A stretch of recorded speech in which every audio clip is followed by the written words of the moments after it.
Welcome to the HostAfrican, where we discuss web hosting and how it relates to business, the individual, and its general role in society. I'm Ashwin, your host. In today's episode, we've got a digital marketing connoisseur with an entrepreneurial passion to help and support others. Bridget Kosana, how do you do? Hello. Hi, thank you for having me. I'm good, thank you. Well, I am good as well. I'm sure you. How are you doing too? Was implied.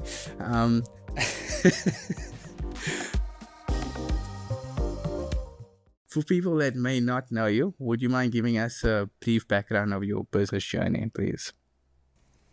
Cool. Bridget Kosana. I'm originally from Pretoria, and I've been in Cape Town since I was at the age of 9. I honestly would say I've covered most of my most of marketing fields that I could possibly cover. So from starting off with, being a PA to then a sales agent to then marketing, where I was an affiliate manager, influencer manager, and then worked my way up to becoming a head of partnerships. And now I'm a freelancer who tries and covers most creative strategic missions that businesses need. Okay, so you have an extensive background in digital marketing. I mean, by the sounds of things, you've been in quite a few roles. I think a lot more than most people would generally be in. I'm quite interested to find out a bit more about your journey that's led you down the road to becoming an influencer and creative strategist. Cool. All right, then. So, I couldn't really get into any formal education just due to financial issues. And I definitely knew I had a future for myself. I already, when Facebook was a thing, was enjoying content creation. I loved sharing stories. I think I still today pay OneDrive for space of images I never probably will look at until I don't know when. So I found a way to store them online and stop paying these companies and started posting. And during that time, I was like, okay, well, surely there's a career around this some way, somehow. And I, for now, need to just do some research. Did some research, and they said, you know what? Get into marketing, you'll be able to work for Facebook one day. That was the mission. And I don't want that now. No offense to Meta. But it was kind of like the goal when I was still young. And from there, I decided, okay, let me just see how I can make it work. My mom can't help me financially. Let me see how I can help her and not let her stress about me on top of my siblings. And so I decided to start looking for cleaning jobs and personal assistant jobs because I was really good with admin and I was a prefect in school. So I figured somehow the certificate would do something because they gave it to me. So I need to use it somehow. And I've attached it to my CV as basic as it was with no experience because actually my mom was very overprotective. I never got to do the side hustles, the weekend jobs. I was very much at home all the time and with little friends, to be honest. So I got myself into typing and getting the admin side of things done. And I really got lucky. I had 2 interviews. Next day, both of them called me and said they want to offer me a position. First one was a bit dodgy. As much as they offered me the job, I just didn't want it because the location was dodgy. Everything was dodgy. Second was kind of a dream because I went there applying. Well, I applied for a job. Actually, it was called PA and cleaner for a showroom. And I said, why not? Let me just go do this. And I showed up and it was actually a showroom for Ripco. And me coming from, loving the ocean and everything, I knew who they are and I was like, oh my God. And being in fashion, obviously, from back then, I was like, okay, calm yourself. Let's see what this is about. Could be just the poster. And then the interview went on and he just told me, yes, I couldn't obviously put it on line because everyone would want to apply. Anyone who loves the brand would want to apply for this job no matter what. And I got very lucky and became an assistant. Well, he taught me how to do as much taking in orders. And then after a while, I got actually bored of just doing just the admin. And I was listening to him while he was selling to all these buyers, like big Sportsman's Warehouse sometimes was in there with their big teams. And I got used to everyone. We could build a relationship because I talk a lot as well. And that relationship kind of made me feel comfortable that one day my boss was sick and I asked, why do we have to cancel the meetings? Let me just do them because I know everyone. They chilled. I can do it. And he said, okay, sure, whatever. Let's just try it. And I did it. I sold more than him. he came back, he was very happy, and from there, like, he just started allowing me to do a lot more of that. And finally he changed my position from cleaner and PA to kind of PA, because he still doesn't want change, but like now into sales agent. And then we got a cleaner to help us with the rest of the role. And I was with him for 4 years, and in that 4 years I obviously learned how to network. I got really comfortable with a lot of the buyers around fashion industry. I got really into fashion, and that's when I decided to launch, because I had enough time as what I was doing, because we only sold around 3 times a year. The rest of the year I'd be sitting in an empty showroom in Woodstock, just doing nothing and either studying, reading. I got into reading a lot, and that's where I got all this mindfulness stuff addiction into. And yeah, after that, like after just being with him for about 4 years, we decided like, okay, I want to get a raise and I deserve to get a raise. And unfortunately, he can't afford to give me a raise. And he actually brought this up and said, I feel like I'm not paying you enough for what you're doing anymore.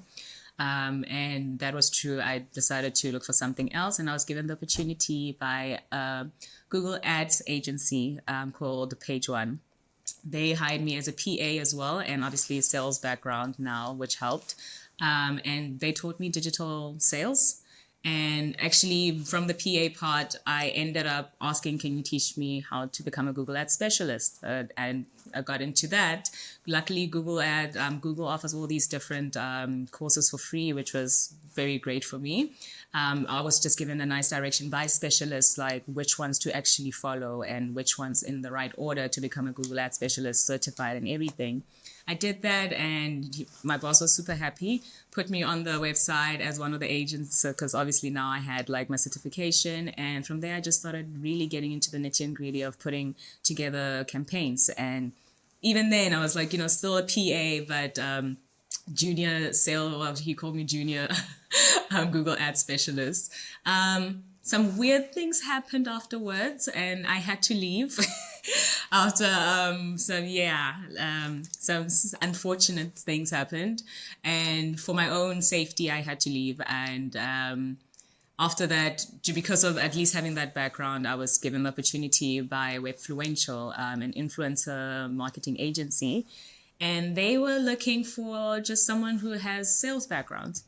And they just wanted a B2B kind of sales, find the brands, get them onto the platform so that they can use the influencers that are on the Webfluential platform. And that opportunity was insane as well, because it opened up so many doors. I suddenly left sales in a way because I was now in influencer marketing as much as I was doing a sales role.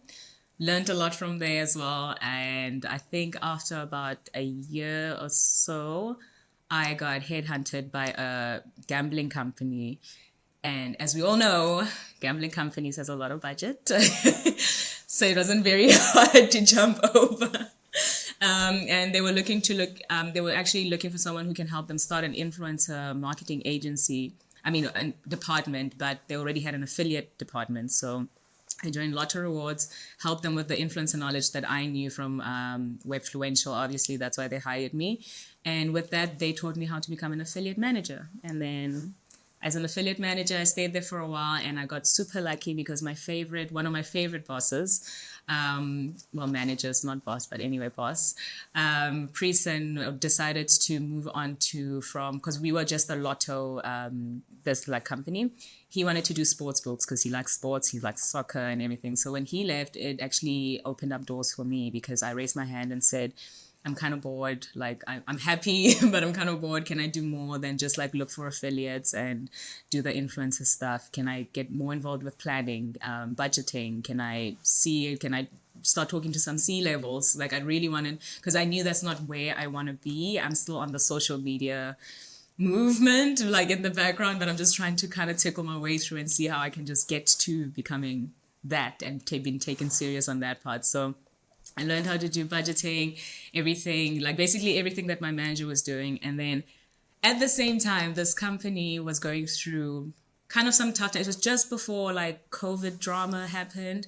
They were going through some financials and weird stuff. And then the Google Ads department could see this and they left. And so my team, because again, I'm trying to learn as much as possible, I raised my hand, which was a bad idea in hindsight because I was already doing so much. raised my hand. I said, I can do Google Ads. And they like gave me kind of everything, but like the basics were already set up, luckily, by like it was just two guys who were managing our Google Ads. Very good guys as well, like really, really pros. They tried to hand over as much as possible to me during the interview, saying, dude, what are you doing? But we managed to get through. I managed to manage all of that. And then I, funny enough, started now feeling the pressure of like, okay, I'm doing influencer marketing, I'm doing affiliate marketing, I'm doing some of my old manager stuff, because we still haven't found a manager because, someone raised their hand to take over some tasks. So now the need's not there. And then on top of that, now I'm like, oh, I want to do Google Ads because I missed it. And I'm like, oh, I've never done it for a gambling company. And I learned a lot, because you learn a lot that side.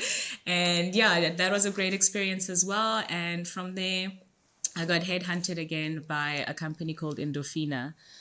They were they're Prague company in Prague, but they were looking for someone online as well. And they were the only reason I said yes to them, it's so different from, again, the gambling world where I was, with the Webfluential, it was B2B, get the brands, get them online. And then with this one, it was get the customers, get them online. And with these guys, it was more of get affiliates to promote their software, but they cannot promote because they're not a casino, which brought like crazy regulations. I had to learn about the EU. I had to learn about like Africa. It was a lot of studying around law just to understand how to do all of that. But it was amazing. And I was impressed with myself negotiation wise, because they came from a European country to South Africa. To Africa, also looking for an exchange game, not really to pay, but to tell affiliates like, look, we'll give you higher ranking, or we'll give you a backlink in exchange. Now coming to a third world country and telling people that when they are freelancers, knowing myself as a freelancer as well, it was very difficult. But I managed to grow some really good relationships, get them all like on a good level of understanding that, look, it is beneficial. This is how it's gonna work. And I made some really good friends through that whole ordeal. I hated it, so I didn't stay long because it just made me feel guilty, because I'm out here literally trying to help everyone earn and grow. And at the same time, to just pay my bills, I was convincing them to work for free in exchange for a backlink. It was not sitting well with me. So I left there, and that time I decided to really kind of focus more on my influencer stuff. Started really posting a lot more. I got into the 100-day challenge. 365-day challenge, which is what actually was the best growth strategy ever, because I went from 15K to no, actually, I was even less than 15K followers to almost 17K, just because I was posting every day a new outfit. And the idea was sustainability. I wasn't shopping. It was just like, you have this stuff. You can make an outfit every day as different as possible. And yeah, I kind of got into that. And then because I did that, I got headhunted by a gaming company because I was streaming as well during the content creation times. They found me on Twitch, actually. And then they found me on LinkedIn and said, oh, you're actually a professional.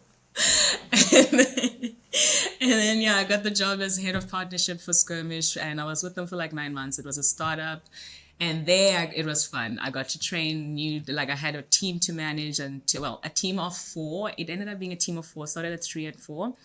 And they were all young, like new beady eyes. So it was very nice to just kind of like guide them through how to become partnership managers, so influencers and affiliates, the works, and just negotiations and just relationships management. And we built a really good relationship there. First time going to the office after a very long time was there. And I finally got to play with the PS5. It was nice. It was just, it had just come out. So that was a really, really cool experience. And with them, I realized, I think that's when I got reminded about why I wanted to do, why I'm doing all of this. Because again, I got into a rabbit hole of just like making money, surviving, because now the gambling companies were paying well and everything was just dandy.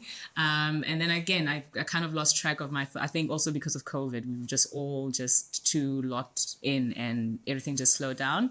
And with Skirmish, I got a whole reignited passion of all content, everything. And I decided, okay, I'm sticking with Skirmish.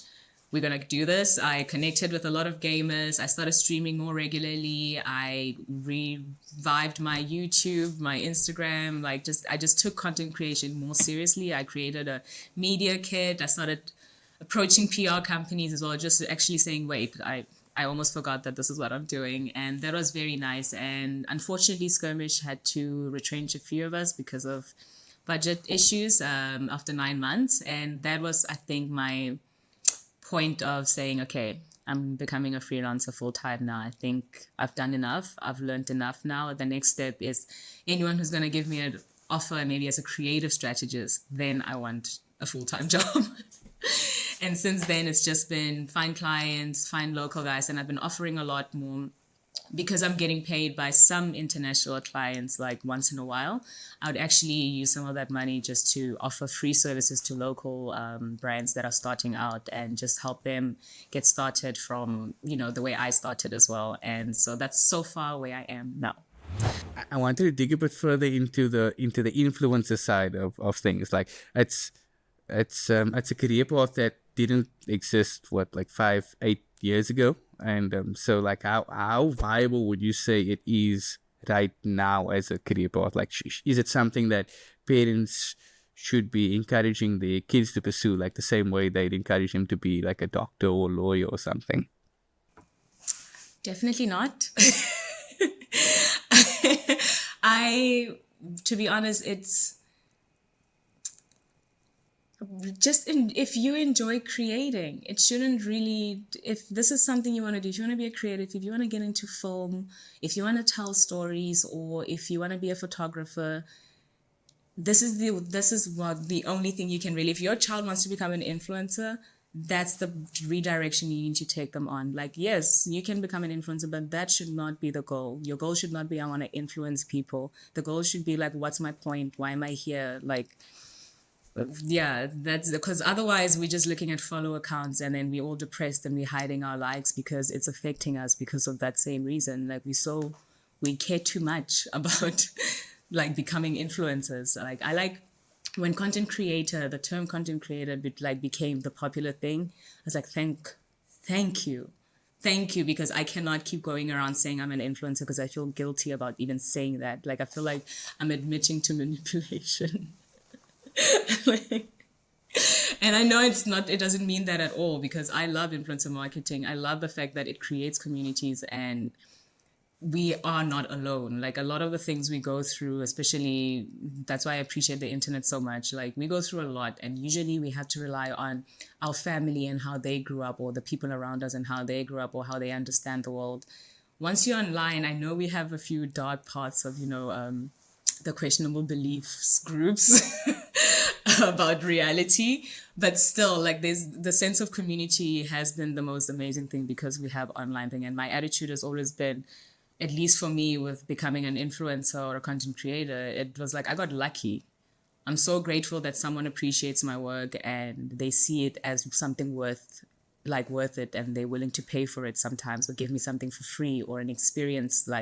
I'm really grateful for that. But I would never ever really say, dude, once you're done like with high school, yes, you're gonna become an influencer, like focus on that. Like, no, please don't.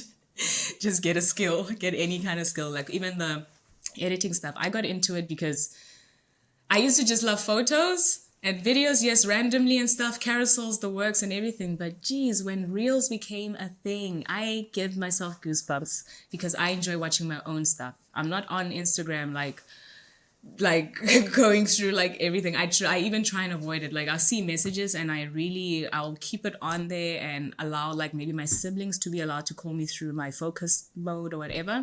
But I really try and keep myself away from my phone. I'm not on social media as much as I post. I'm really not on there as much. I'll have little notifications for the people I follow, and like a lot of the people who engage in my content, like I'll have like little notifications for them when they post, and I'll go in there and like get engaged because they're engaging in my stuff.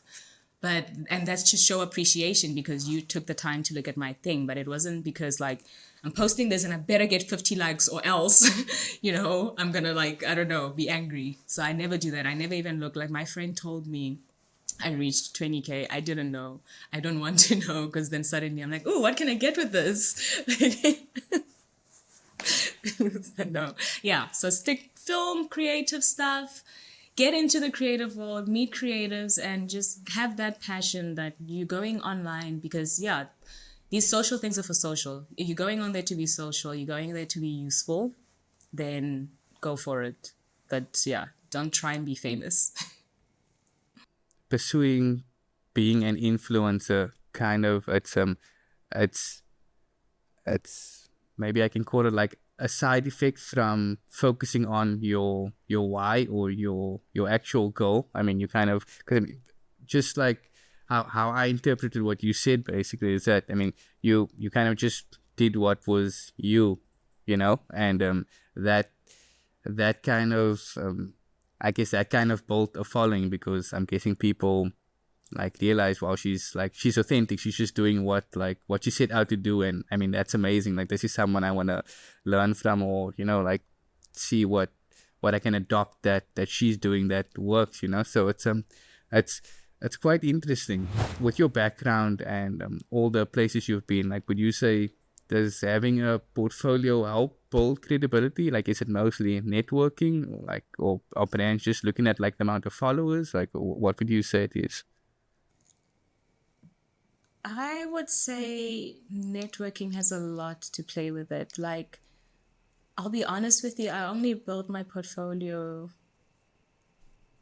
last month.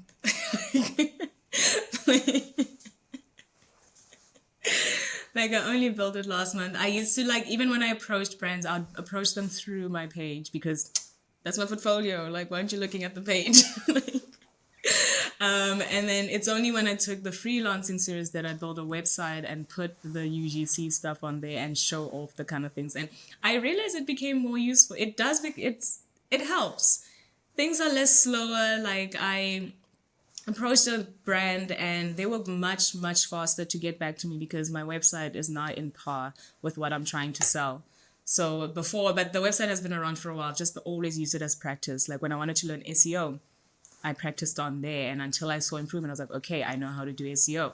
When I did Google Ads, I tested it with that website first, and I'll test like maybe promoting my friends' stuff through that as well, like through the page, but just like to see if I can do the practice and everything. So the portfolio was never there. My CV and my profile were very useful, but like most of the people who got me, who found me, somehow it was because, I don't know, I engaged in because sometimes I hope they never think it's them when I say this, but like I've had times where I'm like, I'd love to work with you again. I'm like, again? Who are you? But I'm grateful that like but I'm grateful because then it happens and I'm like, oh my God, I obviously met them somewhere and I did something in the past and they remembered me. But it's definitely been more word of mouth networking, really putting myself out there, but not even with media kit or a portfolio. It's just show people what you can do. Like, I guess it's like the best way, but a portfolio is useful. I've seen it now. Well, I mean, I'm glad you're finding some benefit to it, because the kind of the way I think of websites for companies, well, it's assuming they aren't selling services or products, but even then, it's like the websites are kind of like your business card in a sense, just for online. So it's it's quite curious to know that even with all your skills that you have, and like it's quite a list of them. I'm just thinking about your background. It's interesting to know that you kind of sold yourself by, well, with networking, and not so much I wouldn't say not so much, but it's it's not like you were a product that was like picked out from a line of things. Like, if we go shopping for, let's say, tomato paste or something, that's, you're going to choose something that you like based on whatever specifications. It's like you kind of, in this example, you're the tomato paste, unfortunately, but like you spoke out to like the customer, the client, and you kind of like showed him like, look, this is what I can do. Your pasta's really gonna pop, or whatever the case is. So yeah, that's it's it's quite interesting. I mean, I'm definitely going to try to adopt some of that for my own ventures. So thank you. I want to segue into your family responsibilities, like if that's okay. So I mean, we all know that like being an entrepreneur or running a side hustle comes with lots of trials and tribulations. Added to that is like usually family responsibilities, and I'm sure that's something like many of our listeners can relate to. So like, how do you manage your family responsibilities, like working your job, or you say you're doing freelance, but like how do you manage that and trying to get your projects off the ground with that responsibility? So, in the past, it was much easier when my mother was alive. Like, there was a balance. We had a partnership of looking after both my siblings. So, I'd send kind of like emergency money, but I had extra funds. And that's why I started doing things like my fashion shows and stuff, because I would never really. I was very much still scared of, no, still very too confident in my ideas. So I didn't want to involve investors just from the movies I've seen. I'm just like, oh, they're gonna change everything. I don't want to like, ugh. So I just did everything myself, but which also meant like a lot of my salary, any kind of costs I did, modeling, anything I got, I'd put it aside and give whatever my mom would tell me every month she needed, and then the rest would be taken to that, paying models, everything that I could possibly do to make sure it happens. Because I would obviously make a profit. I know I would, like with the ticket sales and stuff. But then after she passed away, it obviously was a huge hit. Like, as most South Africans, like our parents do not have life cover or funeral cover. So she was one of those. She didn't have any of that. And it was also during COVID time, lockdown, and they in Pretoria. So it was a nightmare to help organize even that and find out that there's no life cover, everything. And then you realize actually that money used to be able to help others can no longer go to others. Like, it can't. And then, so that was very heartbreaking. So I paused on events, I paused on everything, and I focused on my siblings for the past 4 years, I think. 3 years. Yeah, about 3 years. I stopped and focused on them because I'm now a teenage parent. I'm a parent to two teenagers out of nowhere. Okay, at full time. Like, I still feel like I had practice because my mom was always a single mom, but still, like, she was there. And so that kind of redirected my earnings. I actually went into almost a little depressive state of like worrying too much about them and making sure oversending money, like my grandfather would be like, we need 1,000 rand. I'd send 3,000 unnecessarily and then like literally worry about what am I going to eat next, because I send 3,000 so that they don't worry in case they're not asking for enough to not hurt me or something like that. So I learned that balance throughout like the 3 years of obviously going through, stop saying yes too many times. Family got used to it. Then black tax came into the picture where they started expecting it. It was an offer. Suddenly it was like, you didn't send money this month, but you sent it last month. I'm like, guys. So that's when I realized, okay, I need a proper balance again, and I need to go back again, passion. And at the same time, I was going through all that drama with the different roles and COVID and whatever. And when I decided to do freelance, I was like, okay, I also want passion again. Let's just focus on that. And so far, it's been 30% goes straight to my siblings. Like another 30 goes to rent, and then the rest I try and put aside for like emergency. And now, obviously, finally, I have enough to say like I'm actually planning the next show and getting more involved again in that part. So the responsibilities are always there, but like unfortunately, I think I'm so used to it at this point. The one thing I've learned as well is just to keep, how can I say, those entitled family members at bay. And by at bay, just like don't answer your phone. Like, don't answer their calls. Even if you think it's an emergency, just don't do it. There's someone else they can call. And you'll be at so much peace. So like I think since then I've been more at peace. I don't panic over things, and yeah, I make sure my siblings can communicate with me, and whatever they need, I send. And they luckily were raised by the same mother, and we are not selfish people. So I have to beg them to actually like tell me what they need. And so far they've been like the best. I'm grateful I have the both of them, because they're the rest of the family miss.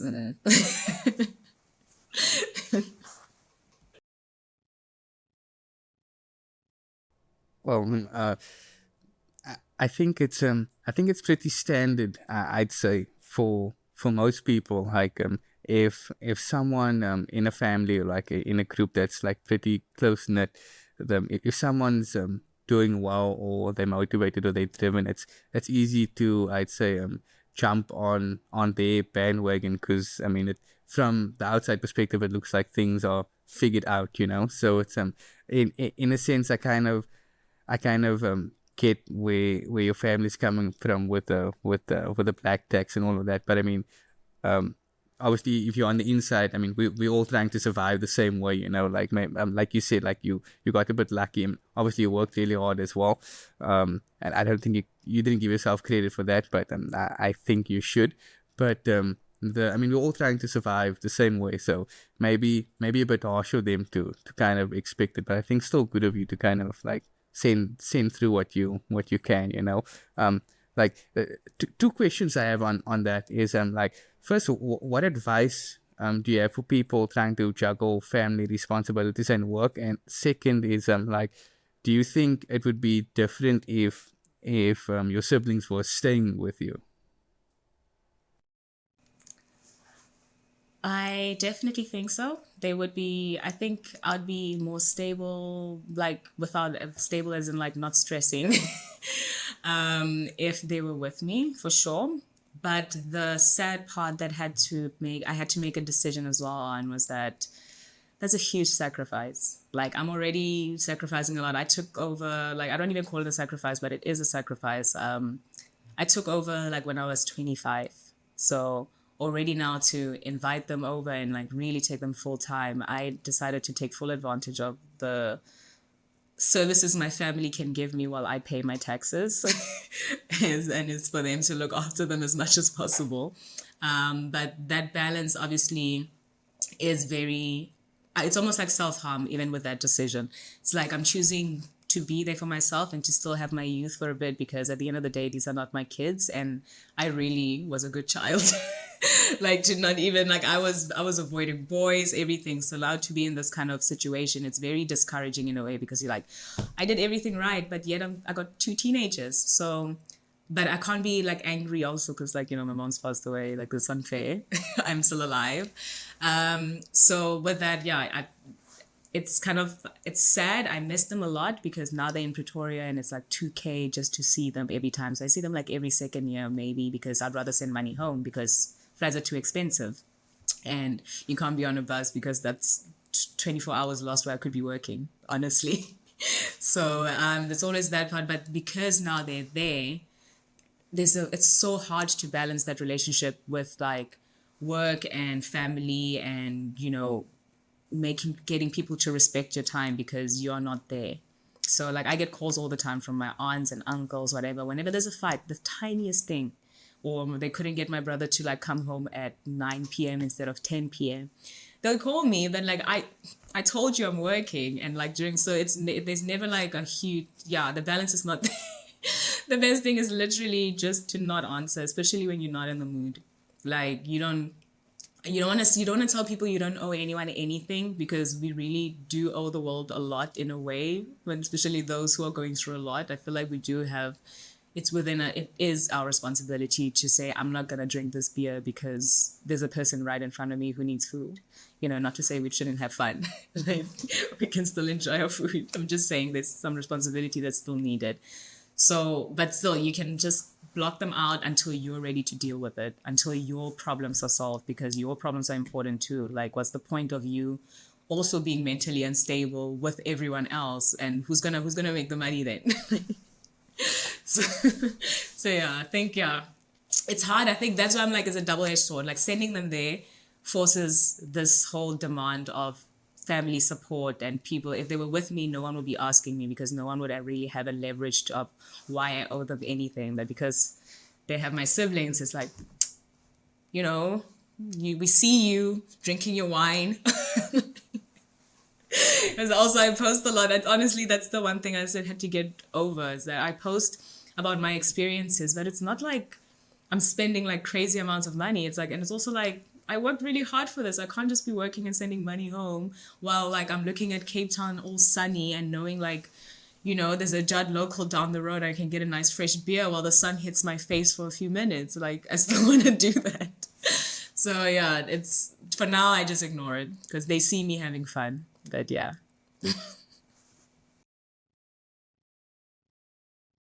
I was actually gonna mention that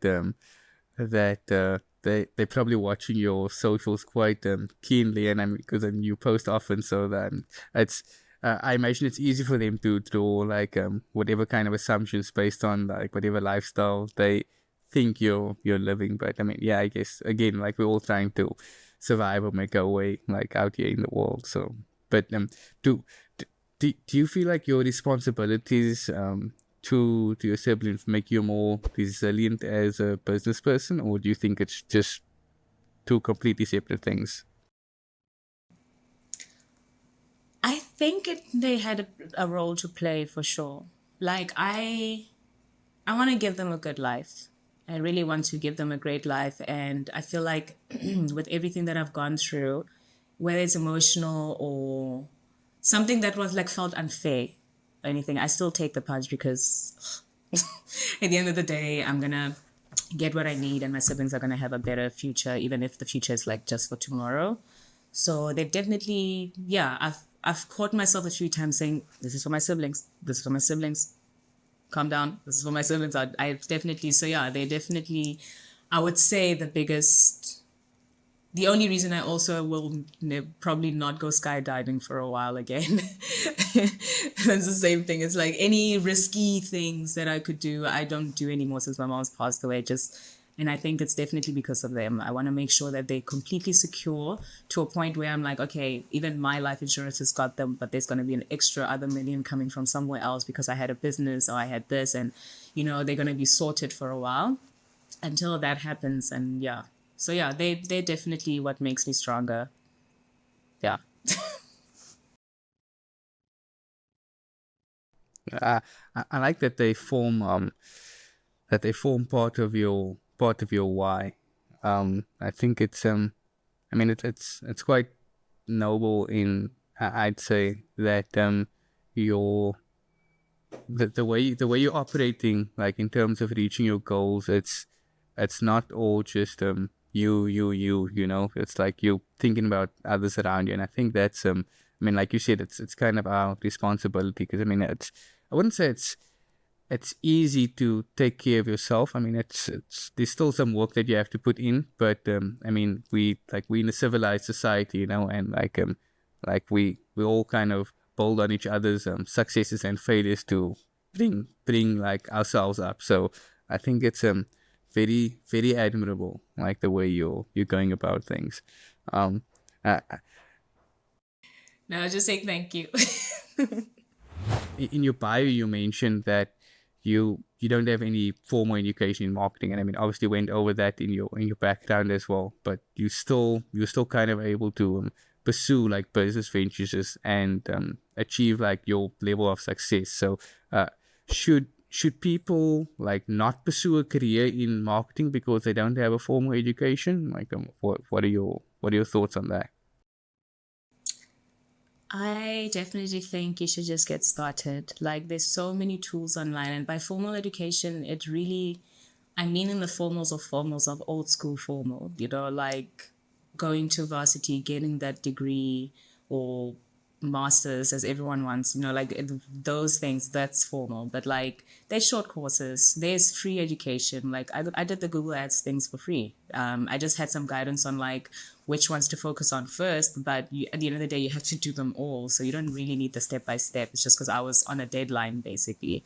So you can definitely get stuff on like there's Shaw, like Academy. There's so many. Udemy, I think, is one of the ones people always go on. Coursera. There's so many free courses you can do, and YouTube. Geez, YouTube has so much content for you to like get started anyway with the basics. But generally, you just need to practice. Like a lot of it, it's practice. Like for me, I realized, okay, I can't do the studying, but I can't also just do an online course, and rely on the fact that like my online lecturer is marking it and I get whatever percentage of a pass rate and that's it. Like, are you actually confident that you can do this? Of course not. So why don't you cough up a bit of money and build the website yourself? You're learning something while you're doing it, and you don't pay someone to do it because now you're paying people to do stuff. Like, so just keep practicing. If something gets in the way, do more research and focus on whatever that block was, understand it, and then go back to where you were stuck, fix that problem, and then go back to the main goal again, and just keep doing that. Like, I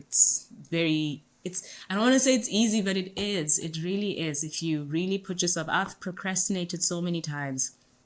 I even today, I feel like I would be so much further if I was just not like, "Oh, I don't want to do this today." Like, and I've done it too many times, and we really need to stop. We need to stop. There's something interesting you mentioned, like about about learning and kind of like doing, like getting the practice yourself, is the kind of let's say how I understand like the work structure in today's society is that like people tend to seek specialization in a specific field. Like we need like some engineer to do the specific task. I mean, if they can do some other things, that would obviously be helpful, but this is the thing that needs to be done, like at all costs. So based on your experience, it sounds like you have like a bunch of skills. Like, would you say this obsession with specialization is maybe misguided, or do you think like having like a general set of skills in like everything, would you say that tends to be better career wise? I think the biggest issue also is how businesses treat this situation. Like, I believe more in people who've had obviously practical experience, because like I've actually been in a position where I'm training someone who just has a degree, and we're in the same position, yet I know more, and that irritates me. There's been times where I've been through interviews. I mean, I had a recent one where literally did so many things, checked, they were happy, very sure. I always know when I have something, because when you get to the personality test and the conversations we have, I'm just like, I have this role, we sorted. And then when you don't get it and you hear certain feedback like, no, they found someone else who qualifies, who has more qualifications, it's hard for me, specifically for my career. I've picked up on the fact that I know it's because I don't have a degree, because there's no way. I come in with so many lists. I'm willing to become almost like not a human slave, but a human slave, because I know it's this hard for someone like me to get into any kind of position like this.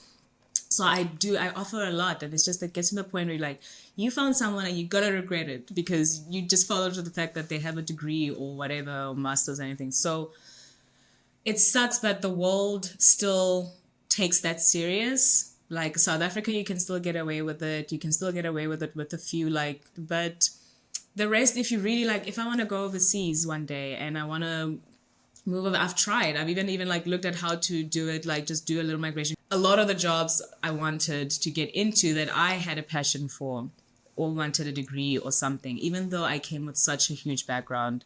But when I went to the startups and whatever, they would give you a chance because they're startups. But then you put yourself at risk as well, because you're actually the most hardworking person there.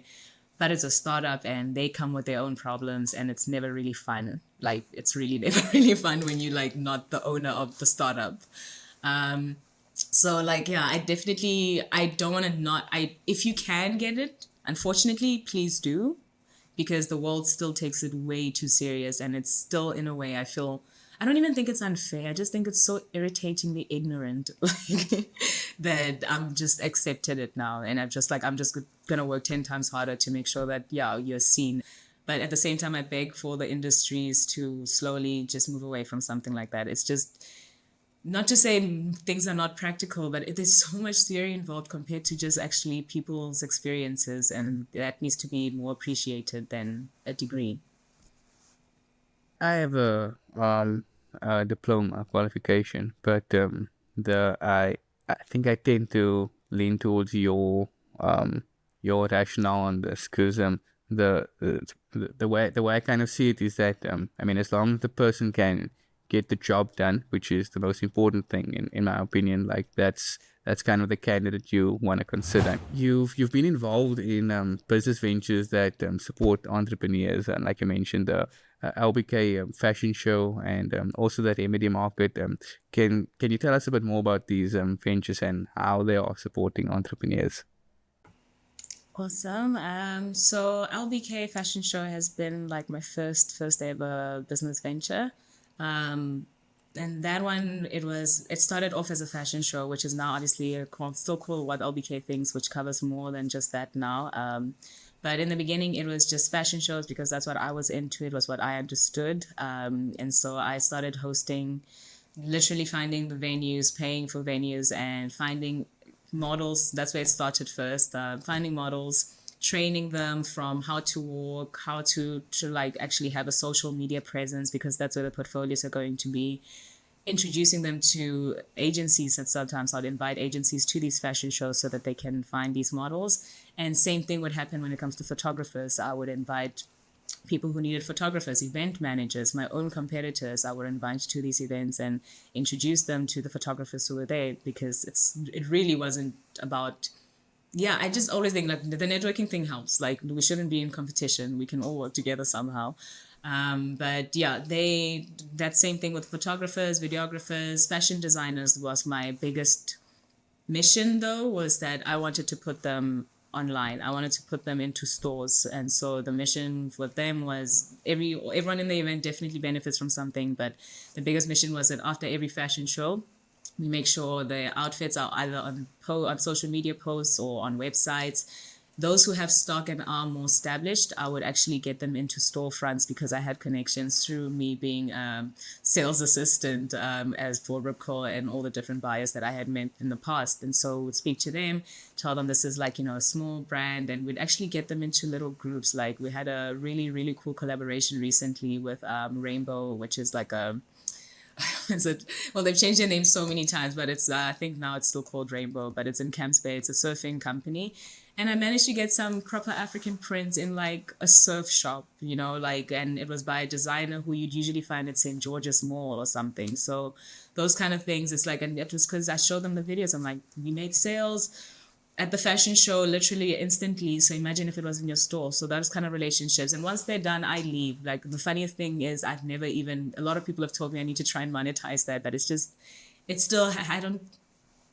unnecessary. It's like I knew this person, and then I just introduced them and we move forth. But like I'll still babysit them because these relationships die out. So that was my final thing. Like I'll have the fashion show, but then afterwards I do still have to message everyone. Did you contact them? Did you send your portfolios? When are you doing your next fashion show? How's your stock going? Did you post about this? I saw you did this. You should probably delete that post. It doesn't look good, So I'm always monitoring everyone, like, because I like it. I like being in a little bad cave. Like my fiance like actually says that because I usually have a lot of screens on, and it's because I have different chats, and I just want to make sure everyone is doing what they're supposed to do, so that because procrastination is like the worst thing, obviously, and that kind of was my passion for a long time. And then obviously paused after my mom passed on. And then after COVID, it was after the final lockdown, spoke to a few of my friends, Dokozo, Molly, and my fiance Jethro. And we started kind of talking again about events. And Dokozo used to host events when he was in his hometown, and obviously when he moved to Cape Town. And then I told him, I actually miss hosting my shows as well. And it would be nice to just reignite something that we're all passionate about. And we said we love music, we love culture, we like arts and crafts, that we are Cape Town, basically. And how can we bring that? At the same time, what we love the most is the music that reminds us of home. Like Dokozo, where he comes from, where I come from as well. It's like we love proper like amapiano house music, like because it's very rare in Cape Town, especially in popular areas like in town. And so we thought, let's just bring in our own music. Why not? Like, we know this music is good. Let's just go old school, see how it goes. And then we just started putting together a group of DJs, and then it became a community. And then we just said, okay, cool, let's put a market together, because this was just us just talking about it in between, saying, yeah, we're going to use this DJ because that's our friend, blah, blah. And then funny enough, Molly, one of the co-founders, decided to host one at her house because she was renting out a really beautiful home in Gardens, they had to move because it got expensive. But like while there, we had a huge amount of space. We didn't have to really worry about, permits or anything like that. So we're like, let's just host a braai, but we'll call it a market. And it's risky because we're bringing people to Molly's house. But we're going to try and see how this goes. And we put some security and everything. And it was such a huge, like a great positive response. Obviously, we had a lot of support from our friends, but it gave us such energy that afterwards people were just so grateful as well, and it made us feel so nice, and we're like, okay, actually we can do this as a regular thing. And then we started hosting art exhibitions and markets. I mean, I'm sure you'll hear more about it from TK, but yeah, it was definitely, these two have been so far the most biggest motivations for me. And now I'm doing fashion shows. I'm going to do another fashion show because obviously the passion has been reignited again. I mean, literally even today I've been running around just like going to galleries, meeting artists who really need, like, apparently want my help because I started doing the remedy market. So it's been very active as well, which is nice. But the nice thing is that there's a lot of entrepreneurs, especially locally, like in Cape Town, and they are so ready to talk and just share their ways as well. Well, one of the things that I like about what you said is that the you kind of like declining to monetize whatever relationship or connection like you set up for someone else, because I feel like that is, it's as a, I mean, maybe I don't want to say irrelevant, but just like something my mom taught me is that I mean, you don't need to make money with every like kind act that you do. Like sometimes you just need to do something kind with someone, and it's the like I have like a similar, maybe not as I feel as productive or as well thought out as you, but like whenever I try to offer like my skills like as a marketer or as a writer to someone else, like especially like a friend or a family member, like maybe it's just like touching up their CV, or I'm helping other friend like with these social media like content plan. It's not something that I kind of not something that I charge for. I'm like, I mean, that's kind of what I have my job for, to sustain myself and make a living. But I mean, these are the kinds of things that kind of, I think it really builds community, and it's like it's something that I'm sure you'll be remembered for, like even long, like kind of like you said. I mean, you forget who the people are that you work with, but I mean, they remember you, and I think that's like, I don't want to say that's what like maybe human existence is about, but I think it's a core aspect of like us just being here, helping each other, like trying to let everyone's dreams materialize in some way or another. But yeah, sorry, that was a bit of a tangent. I mean, like the our designer was, she was actually pretty strict with me. She was like, you go off on your, I wouldn't say strict, but like she was like, she cuts a lot of what I say because I tend to do a bit of talking as well. So that was one of the notes that they gave me, like let the guests do the talking, and then you ask questions. But I feel like this is how our conversation goes, But anyway, so Thing is, I'm happy with it. I'm fine with it. I think this has been a good balance. yeah, I mean, I'd agree. That's why I mentioned like it would be lovely if we could do this in person. But I mean, I guess this is our current setup at the moment. But definitely, I do want to get you on again because I mean, I've been enjoying our conversation so far. My next question for you then is: do you think it's important that entrepreneurs and businesses and everyday people should be doing more to help each other? Because I mean, just based on what you're saying, you're kind of not seeking like any monetary compensation for like helping others. Mostly, I mean, I guess the only real benefit is like you feel good in your art and you kind of networking. Like do you think that's an important approach for other entrepreneurs to kind of adopt as well? Yeah, I think for some reason, I don't know when it happened, I don't know why it happened, but it's just something I've never been into. But for some reason, individualism is so embedded in all of us, and it's very dark. Like, it's very, very dark because, yeah, everyone just, like, of course, focus on yourself and be there for yourself. But yeah, it works better if we're all just working together. And a lot of businesses, even if you are competing, there's so many ways you can easily work together without having to, get in the way of others' growth. And by that, I mean, a brand shouldn't be forced to work with one company or a shop exclusively just for the sake of it. It's like, why are you stopping someone from working with 10 other people because they can make more money that way and be happier that way?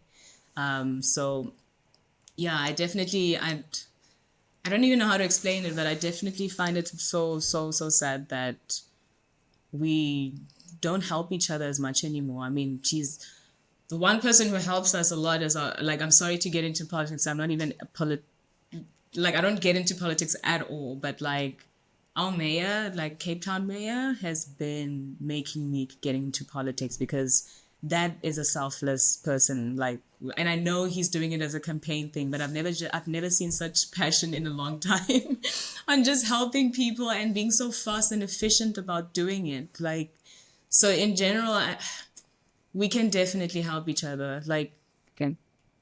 even this opportunity today, like I immediately thought of the amount of lists of people I can bring forth because so many people have ideas and businesses that are established and they just need a voice as well or a platform to be heard. So no, definitely working together all the time should make sense. I'm glad we see eye to eye on that. I mean, I feel like throughout the conversation that we kind of we've we've had common ideals or maybe views on morals, ethics, or philosophy on a lot of topics. So it's I mean, it's nice to know that there's that the world is not all kind of centered around itself or just like being as much of an individual as you can without like considering the next person. So yeah, I mean, it's good to know that like, well, there's people like you out there, like AI technology. So I want to get your take on that. Like, so like we know that AI is like shaping the way companies do business as I mean, as someone who's involved in brand and influencer collaboration, have you felt the impact of the impact of AI in your kind of space? Yes, I have, and I love it. I want more. No, so because also of the streaming and stuff and being a gamer, I have another page which I did get rid of, but now I just post on the gaming one. And I used to do a lot of paintings and digital art and DALL-E, when they first started out, like OpenAI DALL-E 2, they released DALL-E 1, but then during DALL-E 2's testing, they reached out to a lot of small creators. And they didn't even reach out to my big page. They reached out to my gamer one, which was like 500 followers or something, and asked if I want to join this program. That was the first time I knew, well, we all know AI has been around, but this kind of AI that we're talking about. And they were just like image generations, and they wanted to give us some credits and say, test it out, see how you like it. If you like it, the photos are yours. Do whatever you want with them, that kind of excitement. So for me, AI wasn't a scary, oh my God, it's going to take all my talent, because it was given to me actually in a very healthy way of saying, we just want to see how it can help you as an artist. And I I wasn't calling myself an artist. I'm like good at painting and drawings and stuff, but like I found like it was such an honorable thing to get into. And with that, I played a lot with AI. I played around with that. And then when ChatGPT came through, funny enough, because DALL-E obviously is under OpenAI, OpenAI allowed those who were on the DALL-E program to get ChatGPT's latest version immediately, like whenever it was available, with credits, obviously, credit limits. And with that, again, I was given the right to just play with this thing and see how it can help. And in the beginning, I was just like, asking the silly questions like, write me a book about monsteras, even though I'm not going to post it. I just wanted to see what you can do.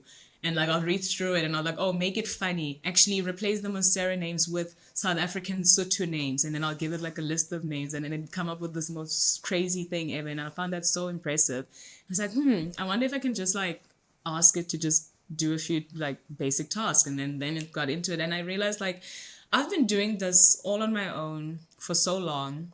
The admin, the file, like, and this is where it got really nice for me, because when we got ChatGPT 4, we also got privacy. Well, they guaranteed the program people privacy for a bit.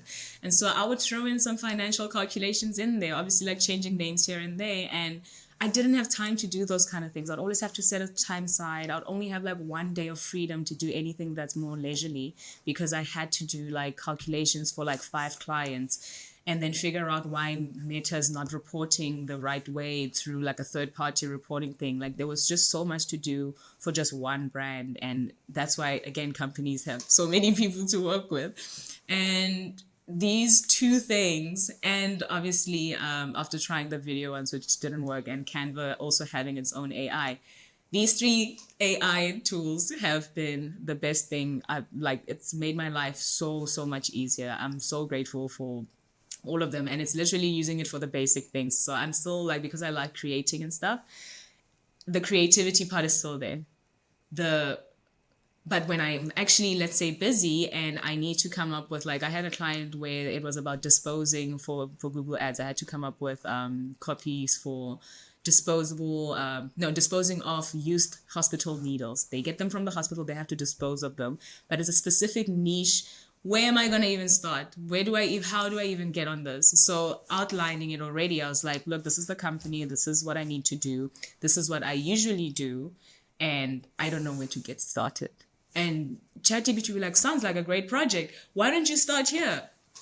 Right? I should have started there. It's been very useful in that part. You can't remember it yourself at that time, but having a PA, that's actually it. Having a affordable PA has been amazing. Like there's been times where I can't find a stock photo. I go into DALL-E. Well, now it's on ChatGPT, but then on DALL-E, I was like, I cannot find a perfect pawpaw for this, smoothie recipe that we have to present for this client's presentation. And I want a perfect pawpaw with an orange background. Where am I going to find that? I'm not going to buy pawpaw in like some orange paper now. No, I'm going to go to DALL-E and my presentation is going to look amazing because we are talking about pawpaw and it's in your ingredient and look at how pretty it looks now. So it's like, it has made life a lot faster, a lot more efficient. My grammar has improved a lot, because that's where I really check. Like I'll do like a whole copy on my own, go in there. Nowadays, I just write them myself. Like I actually don't even like need, Grammarly. I don't even use Grammarly anymore. I'm so proud of myself for that part. And I know it's for the fact that I had to, what I always do is like double check with AI. I'll write the email, copy the whole thing, send it back to AI and say, is this okay? And then now we have a relationship, obviously. They know what I mean when I say, is this okay? But back then it was like, is this grammar okay? Is my tone all right? Because sometimes I'll be like, and which I'm very cautious of as well, is like sometimes I'm stressed and I get an email and I'm frustrated, but I'm worried. It's not even that I'm responding badly. I'm literally just responding to a deadline or something. And I maybe forgot to say, hi, how are you? Because I made sure my AI knows I need to say this because I'm not going to not say it. And I asked like, is this okay? And it checked it, because also you can obviously, label the chats to be specific on the prompt that it's supposed to check. And this one is for tone checking. And I said, is this okay to send to this particular client? This is what they sent me, obviously leaving out the specific details like their names and whatever. And it was like, no, the email's perfect, but you forgot to ask how they are. I'm like, oh, thank you. And I put that in and I send the email. So yeah, it's been very, very, very, very useful. Very useful, actually. I'm happy. Like it hasn't impacted me in any negative way. It's opened up more doors that I could handle because of this. Instead of just, being able to manage 3, I can manage 10. Okay, I mean that's a pretty positive take on AI from based on all the takes I've heard from other people. Because I mean, lots of people like they kind of detest it. They are worried about their job security and all sorts of things like that. I mean, just thinking of the PA story, it's I guess now you kind of have a sense of what your boss or manager felt when you were at Ripco. It's like the AI is doing all the things that you did. So it's like, yeah, it's quite interesting. I don't want to say that's full circle, because I mean, like, full circle would obviously mean you becoming a PA again, but maybe semicircle. I don't know, but but yeah, like I mean, what with I mean, lots of people do kind of have they let's say they fear AI, and I think it's a pretty, I don't want to say standard, but I think it's common if you don't understand a tool or technology to kind of fear it. I mean, you see it with like old people all the time, like that. So no, I don't want this phone in my house. You know, I have a landline and I've had it for like 30 years and it works and it's fine. And you know, yeah. So like with that kind of context, like, do you think like brands are trying to create AI generated influences and avoid using real influences, or do you think that's just not the case? They are trying. I think they're definitely trying, but it won't, like, I don't think it's possible. Like, I think, unfortunately, this is evolution right now, and not in a harsh way, but like, this is part of our evolution. Like, it's something we all have to adjust to. We all have to figure out how to use it. And if it means your career becomes redundant, it means you need to change. Like, that's basically it, because we can't stop this. All you're doing is complaining and irritating the rest of us who like it. But like, in general, I don't think it can only enhance. Like, it can only enhance. Humanity on its own is not the best anyway. I wish people would, before waking up, speak to some AI and say, I feel like this. Should I be this person today? And and it would probably make a huge difference. I remember when I was really sad, like when ChatGPT got the voice thing and the app, because you have it on your phone now, I immediately started having conversations with that guy. And the conversations we've had are so compassionate. They're so understanding. They're so, so like, I don't know, like, it's something we all just need to welcome and use the right way. Like, if you feel challenged by this thing, you are in trouble then. Do something about it. That's it. And just on the conversations having that you're having on your phone, I'm just thinking it's getting you might be getting very close to a Black Mirror episode there. I'm not sure which one in particular, but I'm sure there's one that that's definitely relevant to that whole kind of dynamic over there. Yeah, we definitely went over our time cap, like I expected. But I mean, that's I enjoyed our conversation, and it's for, I guess, a lot of my parts will probably be cut, but I mean, your all your insights and knowledge will definitely be spared and shared. So yeah, I mean, Oh, that's good. Yeah. and one last thing on AI, the one huge thing, you know, that whole picture, when they can detect pictures, when they just detect, you know, basically take a picture and say, what do you see? What I started doing when the whole thing came about, because I love cooking, I take a photo of what's in my fridge, what's in my cupboards, or anything. Sometimes you obviously have to put things together, but like, make sure everything is seen, like spices, everything that you obviously kind of like, yeah, I just make sure everything is visible. And then you just like say, this is what I feel like today. Can you make me a recipe? And maybe I'm not in the mood to cook for too long. I only have like 20 minutes. So make something that's within 20 minutes.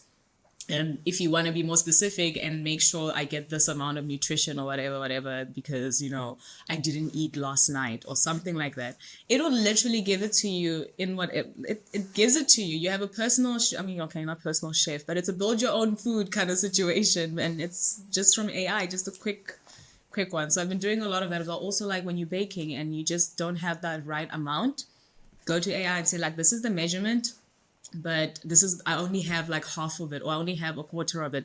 Can you redo this recipe so that it works? And I live in South Africa, it's winter, I'm using a conventional stove, today's 30 degrees, so remember that I can't ferment or whatever, or like stuff like that, and then it just gives you the right recipe. That's you know, I mean, it's pretty close to mountain, so you can imagine how the fridge is looking at the moment. So I think I'm gonna adopt that strategy for today, because I was kind of looking at the fridge, looking at the freezer, like, okay, what needs to defrost now? What are my options? And you know, I think I'm just gonna let AI figure this one out for me. You know, so save that brain power for something else. But yeah, it's good. I mean, I hadn't considered using it that way. I mean, I pretty much just use it for work, but I think I've been restricting myself now that I think about it. Yeah, I should definitely adopt it that way. Like seriously, become like a what's it? I don't know if you've ever watched Devil Wears Prada or anything. I know it's like a girl's show, but literally take this as your assistant on anything. Even when my plants die, I'm like, this plant is not doing well. But this app says I should do this, but I don't believe it. What do you think? I think it's just a really good second, brain. Yeah, definitely. Actually, I have a couple of plants that's not doing well here in the apartment, so probably gonna use it for that now as well. So, I mean, as we close, maybe you can tell our listeners how they can better support entrepreneurs through initiatives like LBK or any other businesses that push other businesses in Africa forward. Okay, cool. I mean, definitely attending these events helps a lot because it also helps us just in general show that, there are interests. And if you are there, you might be inspired as well, either to join one of us, become an entrepreneur yourself, or in general, just to be there and buy whatever is on sale. So I'd say, like, I mean, on the 7th of September, we're hosting a market at the Electric in Harrington Street.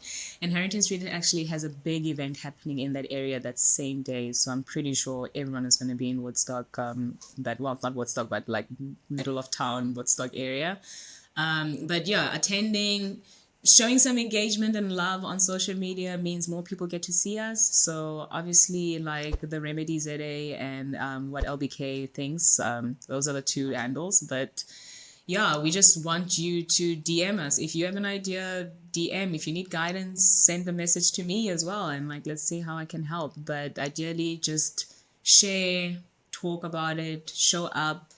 That's all we want. We just want to get to know more people. We want to build a village. Like, enough is enough of being alone and doing things alone. Like, no, really.